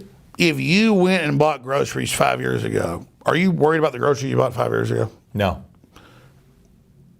We're trying to get the economy going. We're trying to defend the country. We're trying to stop war. I don't talk to people about what happened, 18 years ago. Yeah, but today's 9/11. I brought it up because it's 9/11. No, I'm not saying you're wrong. Yeah. No. We're not trying to fight old fights. We're not trying to open all wounds. We're not even trying to hurt globalists. We just want them to get out of the way for American success. I mean, do I talk to people, in corporations and media and like, some sexiness, government agencies? Yeah. But it's not like they're just American patriots like I am. So I'm not like sitting there talking about what happened 17 years ago with people. We're trying to how do we boost the stock market? How do we fix the country? How do we make Americans come together? I mean, I've been in these meetings. You want to talk about CIA, generals, everything. It's like we need to racially bring people together. We need to try to find out how to not be at war with Islam and try to get radical Islam out of the way. We need to bring everybody together, and we need to be peaceful. And how do we make the world a better place? It's literally, with Trump, how do we make a better future? It is not the leftists saying race war, religious war. It's the opposite. With Trump, it is we want unification. We want a free market system. We want justice. And your mission is to empower people and have them believe they're powerful, and whether they're a Christian or a Muslim or agnostic or gay or straight, to unify people around a human victory for the planet. That's what Trump's doing, and that's why they're pissed. So the meetings with the CIA and the Pentagon and the generals and all of them, that's what's happening. There is a real group that realizes humanity's in so much trouble with AI and so much trouble with all the globalism and everything. And what was happening is so crazy, this anti-human mania that was being run by big tech that's still in power, that there are people going, we want to be good, we want to be close to God, let's get close to God. What do we do to be good people? And everybody's like, we want to be good. And meanwhile, big tech's like, humans are over, the human thing's over, AI's here, silicon, kill everybody. And we're just like, well, what do we do? I mean, it's like literally, do we go after these people? The people that aren't sellouts that have souls are like, literally like going, what do we do? They're looking at all the heads of tech right now. They're looking at, and they're just like, Jesus, these people aren't pro-human. What are we going to do? It's not like, we don't care about media. We don't care about any of this stuff. We're literally trying to chart a human future. Okay. You just did to me what politicians do, and they went away from the question. So just to finish off 9/11, okay? To finish out the topic of 9/11. The question, I don't know what happened. So the question the I'm asking- official story of 9/11 is horseshit. I gave you a definitive, decisive answer. So your answer, the last question I asked you is, CIA, DEA, nobody else gave you any information on the inside. You knew 4 months before. There's nothing that you know about. It was just, when you said, I think something's going on. I watched them on TV. Al-Qaeda's going to attack bin Laden. Give your rights up. It was obvious what was going to happen. It was obvious what was going to happen, but you don't know who did it. You have no idea. You're not leaning No, it was towards obvious that the deep state was going to stage a terror attack. Okay. And they did it working with radical Islam. But like who did it or... Influence? You don't have an opinion on that, on who influenced it on the inside. I mean, I think elements of the U.S. government, elements of the Israeli government, elements of other governments did it, but I thought it was like just to attack Muslims, and I was against that. But it wasn't that. It was to like take over the existing order, launch a huge war, destabilize the Middle East, and then collapse that into Europe. It was 10 times more evil than I can even imagine. So I was against it because I thought it was just an anti-Muslim thing, and the way to invade it wasn't that. It was to go in and destabilize the Middle East, to put the bad guys in charge. Did you get criticism at that time when you were opposing George Bush, where some of your own followers who think you are an alt-right Republican were going against some of the Republicans? Sometimes people put you as an alt-right yourself. No, I had over 120 affiliates, which is a big deal back then. We have a lot more than that now. And I lost 70% of them when I did that. Because it was the truth. I just said, I don't know what's going on, but the official story is not true. You lost 70% of them. Yeah. That's big dollars. Believe me, I was making a couple $1 million a year when that happened, bringing money in to fund the new operation. But I had to tell the truth. It wasn't hard, actually. Because I heard them say, we're going to blow up Building 7 on CBS radio. I was there. I didn't know what all was going on, but I just knew that it was happening. I'm half Armenian, half Assyrian, born and raised in Iran. So the Armenian genocide, the Assyrian genocide, I'm in that community, the whole nine, April 24, 1915. You went right at Cenk from Young Turks, and you went at it, you addressed it yourself, so there was a little bit of loyalty you got for what you did for pushing that. From your end, Armenian genocide and Young Turks, what are your thoughts about that? I mean, obviously you've spoken about it before. Maybe comment on it if you could. My issue with the Young Turks is they're funded by George Soros, who on 60 Minutes said he was a Nazi collaborator. And then there's the weirdness of them being named the Young Turks, which was the militia of the Turks that killed 1.5 million people. And that's like mainline Reuters, AP, it's all admitted. And then I just noticed they're always apologists for radical Islam. And they're always saying, oh, we're not religious, but they are. And then I learned that Soros is funding them. And I learned that these big banks were funding them. And then I learned that people that brought that up and said, why are you called Young Turks? They would attack. And they would say the Armenian genocide didn't happen when Turkish newspapers said they were eradicating all the Christian people in Turkey. So that's what I'm saying. They called it a conspiracy theory. And so I've had the same Young Turks go after me for year after year after year and lie about me and go after my sponsors. I had the Young Turks fool me at the RNC 2 years ago. They go, oh, you're in this big area with all these broadcasts going on inside the parking garage. And they go, hey, come over later. I go, okay. And I show up. They say, go up on stage. And I go up on stage, and then they all go, get the F out of here. You came up here, and it was all staged. And I was like, I thought it was a joke at first because they'd asked me to come up. And I've been on the show like 10 times before. And it was like when they set me up and did all that, I was like, well, these people are really bad, man. Because he was like, F you, get off the stage, get out of here. And she was calling me a big fat effer and all this stuff. And I was like, well, you just invited me up on your stage. So they're just cold-blooded. That's all I can say about the Young Turks. And they were funded by Gulf state dictators. I mean, look it up. They are funded by really bad people. And I just thank God every day I'm not with those people. So, again, I was on their show over the years, like more than 10 times. I didn't realize who they were. And then people kept saying they denied the Armenian genocide. I looked it up. It was true. And I looked up Young Turks. And then I read about it like 10 years ago. I went and saw movies about it. And I was like, Jesus, these people are literally carrying this out, and they're denying it to my face. They're scumbags.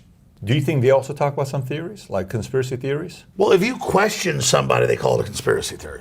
I mean, if you question anything or the price of whatever, they ask that. So categorically, they would be in that conspiracy theory category as well. All I know is they're force-fed by Google and YouTube.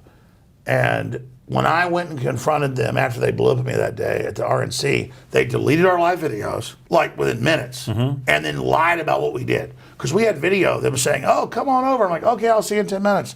I walk down here, come back. They go, oh, come on up. And they're spitting on me, hitting me. Spitting on you? Yeah, there's video. They spit on me.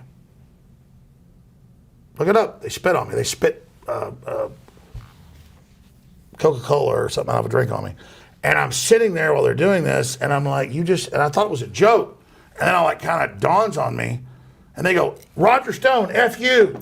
You're not getting on our show. And Roger Stone's like 20 feet away, and he goes, I don't want to hear your show. If you watch that footage, it's crazy.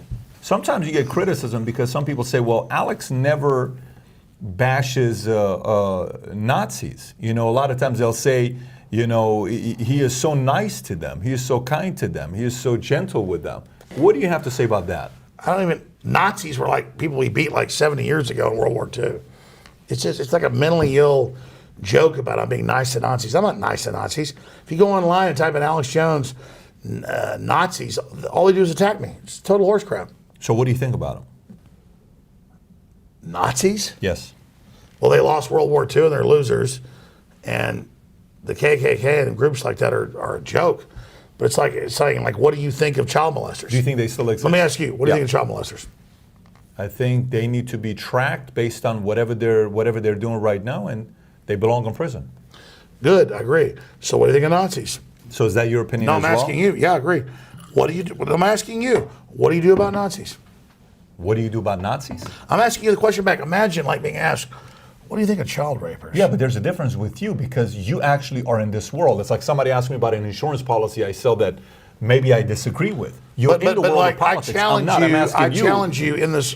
Nazis are losers, man. What world am I supporting Nazis? It's like, hey, Alex, tell me you don't support communists. I'm like, I don't support communists. I'm an American. I love free market. I'm not trying to be friends with Nazis. There's no group that attacks me more than the Nazis. That's why it's a bizarre statement to ask about Nazis, because the average Nazi is a Southern Poverty Law Center ADL operative. Good catch, man. Seriously, it's like asking me, what do you make of these guys that stole pumpkins last week out of this thing on I-45? And I'm like, it's brought up to it. It's sometimes brought up with you. No, it's brought up. Exactly. Yeah, they I'm giving call you the platform all for you. conservatives, but it gets old, man. The Nazis, really? Yeah, but it also gets old on the flip side when every time something happens, you say, Hitler did this back in the days, and America's doing the same thing. So I'm asking the question because sometimes some people. All right, give me the example. You say I said that America's like Hitler. Give me an example where I said that. The first 5 minutes you said that. First 5 minutes of today said that. What did I say? You want me to replay it for you? Now it's tens of thousands of articles a month, everywhere, lying about me, never showing what I supposedly said, just claiming I said something. And I said, this is clearly, just like the Nazis did. So I'm pro-Hitler, but I'm criticizing Nazi Germany. No, you're not pro-Hitler, but you're criticizing them. You bring that up. Well, no, I definitely agree. I don't think Germany's the ultimate evil in the world, but I think it did a lot of bad stuff, and 22 million Germans died. First 5 minutes you brought it up. Oh, okay, well, no, I brought up Germany was bad in World War II. You're saying what America is doing is what they're doing. So what I'm But saying I to think you I is- rest my case. I know so you do. So am I a Nazi? No, I said it's wrong to be a Nazi. I rest my case. So you don't support what they stand for. National socialism and like killing people that aren't German? Hell yeah, I disagree with that. Okay, simple. Why? That's it. Let me ask you this: Yeah. decry child molestation. Do who? Just tell me you're not for child molestation. I'm not. Tell me you're not a Nazi. I'm not. Good. Tell me you're not a KKK member. I'm not. See how dumb it is, though? It's dumb. Oh, no, that, but When have I? This is the craziness of leftists. there's a double standard. I challenge you Yeah. to find anywhere that I support loser Nazis. Jesus Christ, you know how much they hate me? This is a good thing. This is not a bad thing. But they're idiots. Do you know how the Nazi websites hate me more than Netanyahu? And then Netanyahu, they claim I work for Netanyahu. They everywhere. The fake Q movement says I'm this Mossad agent, all this bullshit. I've never even been to Israel. So imagine, like, from one end, I'm this Israeli agent. And then the other end, I'm this Nazi. I don't think you've ever done the Israeli story and been strong on that. You've always just been, I've never been there before. You're not, they've done some bad things, but they're, they've done a lot of good things. Yeah, it's like any country. Yeah, sure. It's like America. It's like, do you like America or do you like Israel? They've had different different agencies. They've Yeah, had I different agree. presidents. I agree. Okay. There's not a lot of Nazis. That's the point. So why do we talk about them all day? I'm sick of it. This is a platform we have. It's opened up. No, I for get you it. to Dispel address- the. I get yeah, it. for you to address everything that's being accused of you. I'm assuming this is going to be viewed by many people around the world who have. No, an I opinion. get it. They're You're gonna right. hear They them. call Here you every go. conservative Whatever Nazi. you got, you They haven't- call Trump anti-Semitic when he's pro-Israel. I get Sure. it. Yeah. So I know this what is you're a doing. platform. I understand. There you go. Here's another one for you. You brought up a couple things initially, and you said, the media's pretty much done what they've done to me. And I said, if you know as much as you know, why haven't they killed you? Okay? And then you give your answer.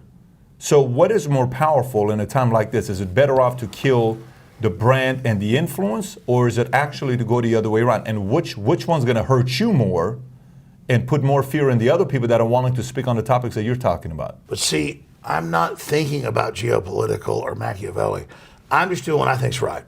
That's the real pure path, is that I'm not thinking about what's going to happen or looking at the angles. I'm just trying to tell the truth, promote America, promote freedom, and do what has to be done. Does that make sense? It's a safe answer, but okay. No, it's not a safe answer. But it's a very... Well, where's the Machiavelli? I believe in free market.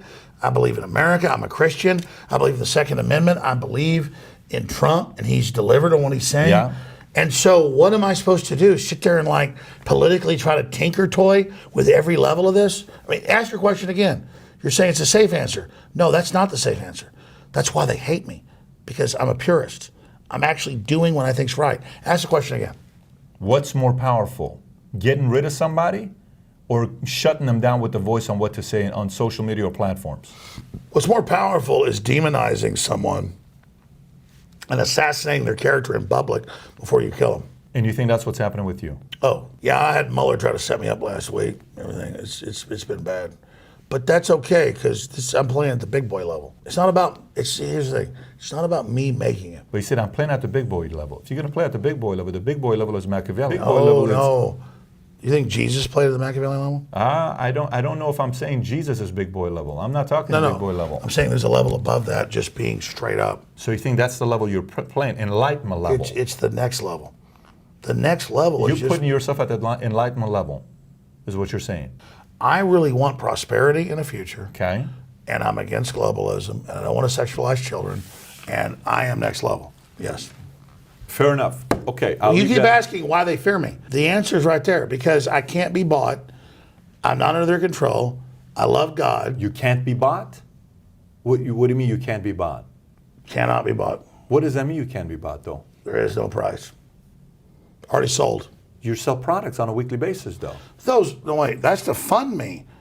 But I wouldn't sell poison to people to get ahead. I sell things and T-shirts and books to fund myself.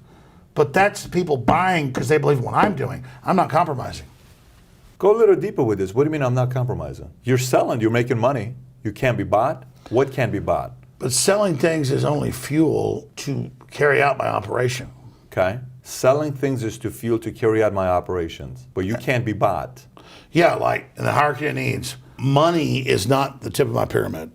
Doing good for humanity and winning is where I want to go. And so I'll sell t-shirts, books, videos, water filtration, air filtration at InfoWarsStore.com to fund myself. But my God is not that money. You certainly understand that. Sure. Okay. Here's lightning round. You ready? I'm going to give you a word, a name, and you tell me the first thing that comes to your mind. Okay? Or a little bit longer than the first thing that comes to your mind. Let's see what you're going to say. Your brain is a fast brain, so let's see what you're going to say. First one, Edward Snowden. Patriot. Really? Ted Cruz. Patriot. Back to back. Julian Assange. Patriot. Bernie Sanders. Vampire. Putin. Nationalist. Beto. Beto is the one that's going against Ted Cruz. Mental retard. Bill Gates. Eugenicist. Elon Musk. A scared man. Really? LeBron James. Retard. Colin Kaepernick. Retard. Steve Bannon. Traitor. David Brock. Vampire. Hillary Clinton. Vampire. Barack Obama. Vampire. Bush. Vampire. Trump. Next level. Did you say next level? Next level. Moses. Trump is Moses. Oh, yeah.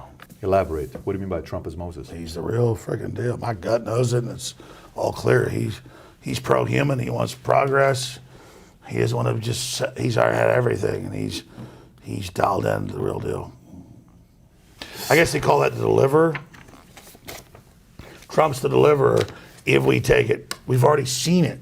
We've already seen everything suppressing us. And then as soon as he comes in, grass and flowers and power. Just, everything's waiting right now. Alex, assume anybody there that's a decision maker is watching this. I'll give you the final thoughts. What are you thinking about right now? You have the platform. You have the audience. What would you like to say? I'd say the decision makers are already watching. And I think the decision makers already know the choice. They're just afraid to stand up to this anti-human thing. And they're afraid that the public isn't willing to make the right decisions. But that's what leadership's about. And so people have to decide which side they're on. I mean, this is like a big spacewalk. They say those astronauts walk out from the space station or from the space shuttle. It's like you're looking down at the Earth, 10,000 miles, looking up at infinity, and it's like they say there's nothing like it. And that's it. You have to believe in humanity. And if you just do that, everything else follows. So that's it. And that's why they don't like me. If you ask that question over and over again, is because I don't fear them. I've already been around the bend. I've already seen where it goes. And that's scary because they've not been there. But they will be there soon enough. They're going to meet their maker. And they're going to face God eye to eye with pure consciousness. And they're going to have to decide who they serve. So today, you get a chance to decide for yourself from everything you heard. He was pushed. We addressed every single topic that we can think about.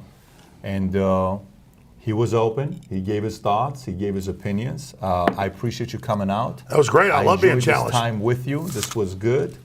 And I'd like to hear your thoughts. What do you think about today's conversations? What are you thinking about it? Do you agree? Do you disagree? Where are you at with the whole situation that's taking place? Should he be back?